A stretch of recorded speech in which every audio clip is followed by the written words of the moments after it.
आपका नाम? मेरा नाम रईस अहमद भट्ट। मैं यहाँ का टूरिस्ट पुणे स्टैंड नंबर 2 का प्रेसिडेंट हूँ। तो अभी जो आप सबको पता है, यहाँ पे जो इंसिडेंट हुआ है उसको हम कड़ी से कड़ी मजम्मत करते हैं। उस चीज से हम सारे लोग मिलकर मजम्मत करते हैं। जैसे कि आप लोगों ने देखा भी होगा कि हमने बहुत बड़ा प्रोटेस्ट किया है कल यहाँ पे इस इंसिडेंट के बारे में। हम चाहते हैं ऐसा इंसिडेंट हो ही नहीं पूरे कश्मीर में, क्योंकि यहाँ पे जो पूरा कश्मीर है 99% डिपेंड ऑन टूरिज्म है। यहाँ पे जो पूरा टूरिस्ट के साथ ही चलता है। जब भी यहाँ पे टूरिस्ट आता है तब हम लोग चलते हैं। तो जो ये इंसिडेंट हुआ है, हमने कोशिश की है, वहाँ पे जो डरे हुए लोग थे जो वहाँ से दौड़ दौड़ के आ रहे थे, सबसे पहले हमने उनको रेस्क्यू किया है। उसके साथ साथ हमने जो हमारे घोड़े वाले भटक गए थे उनको रेस्क्यू किया है। सब लोग डरे हुए थे तो सबको रेस्क्यू किया है कम से कम रात के 8 बजे तक। उसके बाद में जितने भी यहाँ पे मतलब पॉपुलेशन है सारे परेशान हैं। सब लोग परेशान है, करे तो करे क्या। आखिर जो ये पहलगाम है, यहाँ पे सारे लोग टूरिस्ट के साथ ही गुजारा करते हैं। दिन में कमाते और शाम को खाते हैं। आप तो पुणे जो राइडर्स हैं उनके प्रेसिडेंट हैं। जी वो हाँ। अब मैं जगह जगह उनके पास गया, वो खाली बैठे हुए हैं। वो अपने घोड़ों को खिला रहे हैं, लेकिन उनके पास कह रहे हैं कि हम तो रोज कमाते हैं, रोज खाते हैं, पैसे नहीं है। अब कोई टूरिस्ट भी खास नहीं आ रहे हैं। हम देख रहे हैं दिन में 2 4 10 टूरिस्ट अगर आ रहे हैं तो आ रहे हैं, वो भी डरे हुए हैं। और बैसरन या फिर जहाँ घोड़ों का रास्ता था वहाँ वो नहीं जा रहे हैं। तो उन पर क्या असर पड़ा है और आपकी एसोसिएशन इसको कैसे देख रही है? देखिए, जो हमारे राइडर्स है, जो हमारे पुणे वालाज है, आपको तो पता ही है, कम से कम दिन में 3 बार खाना देना पड़ता है घोड़ों को। उनको खाना देने में अभी प्रॉब्लम हो रही है। और यहाँ पे टूरिस्ट न आने की वजह से बहुत सारे लोग स्ट्रेस में चले जाते हैं, परेशान हो रहे हैं। मतलब किसी का ज्यादा खर्चा होता है, जो दिन में कमाता था शाम को फैमिलीज को खिलाता था। उस वजह से बहुत परेशानी है इस इलाके में ही। क्योंकि ये समझ लो आप, जिन लोगों ने इस काम का अंजाम दिया है उन्होंने टूरिस्ट को नहीं मारा है, उन्होंने हम लोगों को मारा है, हमारी फैमिलीज को मारा है। इससे अच्छा था उनको यहाँ पे घर घर जाके हमको अपनी फैमिलीज के साथ अटैक करना, मारना ही था, हमको ही मारना था। क्योंकि जिन लोगों ने इस पे कायराना हमला किया है उनको कम से कम सोचना था हम लोगों के बारे में। क्योंकि यहाँ पे ना कोई बागात है, ना कोई जमीन ज़रात है, ना कोई मतलब ज्यादा मतलब एजुकेशन है, ना मुलाजिम है। यहाँ पे सारे लोग टूरिज्म के ऊपर ही डिपेंड थे।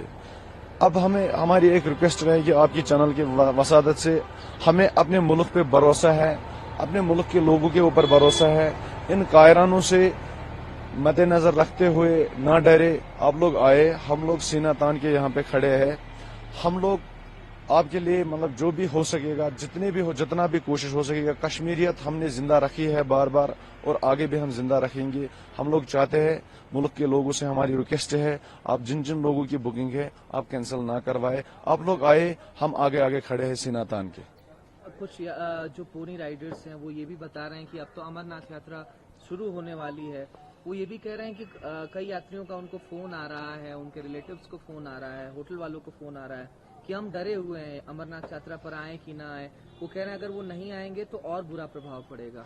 मेरी मैसेज यही रहेगी, जो अमरनाथ यात्रा करना चाहते हैं वो बिना डर के आए, क्योंकि हमें अपने मुल्क की फौज के ऊपर पूरा भरोसा है।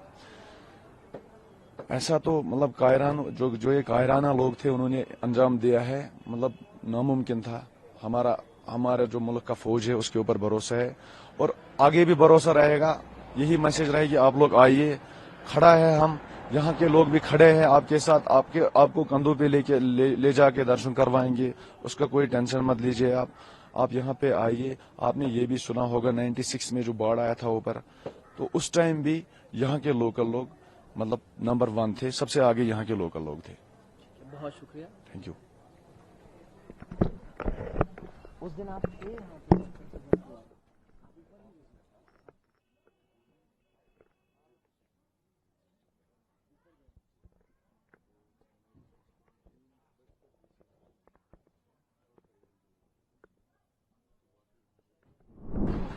आपका नाम?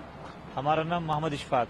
इशफाक साहब, आप घोड़े ही चलाते हो? हाँ सर, गोली चलाते। हमने देखा कि जिस तरीके से हमला हुआ उसके बाद घोड़े और खच्चर चलाने वालों पर संकट मंडरा रहा है। टूरिस्ट अब आ नहीं रहे हैं। और कहीं ना कहीं आपकी रोजी रोटी पर संकट मंडराता हुआ दिखाई दे रहा है। आप सब लोग एक जगह इकट्ठा बैठे हो, काम नहीं मिल रहा है। हाँ सर, तो अब तो यही है कि अब अमरनाथ आने वाला है तो हम वेलकम करते हैं, यात्री आए, हम 2-4 रुपए कमाए। हम ये मुद्दा करते हैं हम कि यात्रा आए, टूरिस्ट भी आए, हम तो उसके साथ कंधे मिला के वो हम एक ही देश का है, हिंदू मुस्लिम सिख आपस में भाई भाई। हम यही कहते हैं कि एडमिनिस्ट्रेशन की गुजारिश करते हैं कि टूरिस्ट को यहाँ पर लाए, हम तो वेलकम करते हैं, हम घुमाने के लिए लाते हैं, जाते भी है, हम खुद जाते हैं। तो ये मुद्दा यात्रा आए और हम 2-4 रुपए कमा, हमारे पास भी घर में माँ बाप बेटे वेटे है, उसके लिए रोजी रोटी का मसला होता है। कितने पैसे आप दिन में कमा लेते थे जब टूरिस्ट का फ्लो था, जब बैसरन वैली खुली हुई थी, आप टूरिस्ट को ऊपर लेके जा पा रहे हैं? सर हर किसी को यहाँ पर मैक्सिमम 5,000 घोड़े है, तो हर किसी को 2-4 रुपए मिलते थे सर, गुजारा होता था, घर का गुजारा होता था, बच्चे पढ़ते हैं, ये भी गुजारा होता था, बच्चे को 10 रुपए मिलते थे, जब स्कूल से वापस आए 10 रुपए मिलते थे। इसलिए गुजारिश है, अब तो कोई ना हम कमाते हैं, घोड़े को भी खाना देना पड़ता है, 3-3 टाइम दिन में देना पड़ता है, किसी को भूखा नहीं रख पाएगा सर। ये गाड़ी नहीं एक जगह रुकाएगा, ये कोई मसला नहीं, ये घोड़ा है, इसको 3 टाइम देना पड़ता है, घास चना मक्का ये देना पड़ता है इसको। अब आप क्या अपील करेंगे जो टूरिस्ट डर के माहौल में है, वो पहलगाम नहीं आ रहे हैं, श्रीनगर से वापस लौट जा रहे हैं या फिर कहीं और जा रहे हैं, उनसे आप क्या कहना चाहेंगे? हम यही कहते हैं सर, आपकी मुद्दा से यही कहते हैं कि टूरिस्ट यहाँ पर आए, फिर से जैसे पहले आते थे वैसे आए, हम वेलकम करते हैं, अगेन वेलकम करते हैं कि आप आए, यहाँ कोई मसला आप कोई है नहीं, यहाँ पर जैसे आप घूमने के लिए आते वैसे घूमने के लिए आए। यहाँ पर जो छोटे लोग हैं, जो मीडियम क्लास के लोग हैं, कहीं ना कहीं वो घोड़े और खच्चर चलाने में ज्यादा है, क्या उनके पास कोई और काम नहीं है? सर यहाँ पर एक्चुअली एक काम तो यहाँ बहुत है, लेकिन गाड़ी का मसला, यहाँ पर उतना गुजारा नहीं, हम 50,000 तक घोड़ा खरीद सकते हैं, तो यहाँ 14 लाख की गाड़ी और वहाँ से 14 लाख, हम तो 50,000 गुजारा नहीं कर सकते, 14 लाख की गाड़ी कहाँ से हम लेके आए, यही मसला यहाँ पर। इसलिए घोड़े ज्यादा चलाते हैं क्योंकि यहाँ पर गरीब लोग ज्यादा है, मीडियम क्लास के लोग ज्यादा है, घोड़े वाले मीडियम क्लास के लोग हैं यहाँ पे। 30,000 40,000 गुजारा कर सकते हैं, साल में उतना ही कमा सकते हैं, फिर कितना कर पाएगा हम? बहुत धन्यवाद। आप अपना नाम बता दीजिए।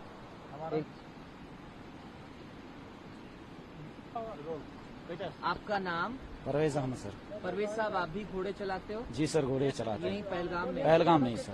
जिस तरीके से आतंकी घटना बैसरन वैली में हुई, 26 लोगों की जान चली गई, यात्री डरे हुए हैं, इस नाते वो पहलगाम नहीं आ रहे हैं, घोड़े वाले परेशान हैं क्योंकि अब उनको काम नहीं मिल रहा है, सब आप लोग एक जगह इकट्ठे बैठे हैं बिना काम के, क्या कुछ कहना चाहेंगे? हम तो वेलकम करते हैं यात्रियों को सर, तहे दिल से सर। जो होना था उसमें बहुत अफसोस है सर, क्योंकि हम तो डिपेंड है सभी टूरिज्म पे ही सर। जितने भी यहाँ घोड़े वाले आप दिख रहे हैं, सबका रोजगार इसी पे चल रहा है सर, कि जो बाहर से आते हैं हम लोग कमाते हैं, हमारा घर इसी पे चलता है सर। दूसरा तो यहाँ रोजगार कुछ भी नहीं है सर, और जो ऊपर हुआ उसका तो बहुत अफसोस है सर, क्योंकि ये नहीं होना था। इससे अच्छा तो अगर यहाँ लोकल पे हो जाता तो वो ठीक हो जाता सर, लेकिन टूरिस्ट पे नहीं सर।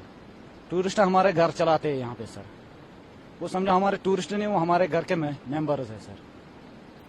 आप लोग जब पहलगाम में रहे हैं, हर जगह उनकी एक्सेस थी, तो दिन में कितने यात्री आते थे और आपकी कितनी कमाई हो जाती थी इससे? दिन में तो बहुत यात्री आती थी, हजारों में यात्री आती थी सर। हम तो यहाँ से लेकर अमरनाथ के लिए यात्री ले जाते थे सर। दिन में तो कम से कम समझो ये गवर्नमेंट के हिसाब से, जो गवर्नमेंट ये रेट फिक्स करता है उसी के हिसाब से हम भी चलते हैं सर, क्योंकि वहाँ प्रीपेड काउंटर चलते हैं सर, वहाँ ऐसे रेट नहीं कर सकते सर। जो प्रीपेड काउंटर पर रेट हो जाएगा उसी रेट पे जाते हैं सर, किसी को एक्स्ट्रा चार्जेस नहीं लेते सर। जो गवर्नमेंट ने फिक्स रेट किया उसी रेट पे चलते हैं सर। घुड़सवारी के अलावा या फिर घोड़े चलाने के अलावा आप कोई और काम भी करते हैं? कुछ भी नहीं सर, कुछ भी काम नहीं सर। यहाँ तो दूसरा कोई भी रोजगार है नहीं सर, क्योंकि यहाँ पर तो पहले से कंस्ट्रक्शन क्लोज है सर। मजदूरी तो कंस्ट्रक्शन पे ही कर सकते हैं, वो तो यहाँ पर नहीं कर सकते सर। बाकी तो यहाँ घोड़े पे ही है सर। जो भी यहाँ पहलगाम में जितने भी लोग हैं वो सभी घोड़े पे ही है सर, टूरिज्म पे ही है सर। अब तो अमरनाथ यात्रा शुरू होने वाली है, अगर यात्री डरेंगे तो अमरनाथ यात्री भी कम आएंगे, क्योंकि पहलगाम से होकर के ही अमरनाथ की यात्रा यहाँ जाती है। ही सर। क्या कुछ कहना चाहेंगे जो लोग अब अमरनाथ की यात्रा करने का मन बना रहे हैं? हम तो उनको वेलकम करते हैं दिल से सर, उनको बोलते आप कश्मीर आ जाओ सर, यात्री के लिए आ जाओ सर, हम उनके लिए खड़े हैं। आप डरिए मत, आप कश्मीर आ जाइए। जैसे हम इससे पहले उनके साथ थे, आज भी उनके साथ वैसे ही है सर। जैसे हम घर के मेंबर्स के साथ रहते हैं उनके साथ भी हम वैसे ही है सर। हम उनका वेलकम करते हैं, आप पहलगाम आ जाइए सर, यात्रा करने के लिए आ जाइए। बहुत धन्यवाद। शुक्रिया सर।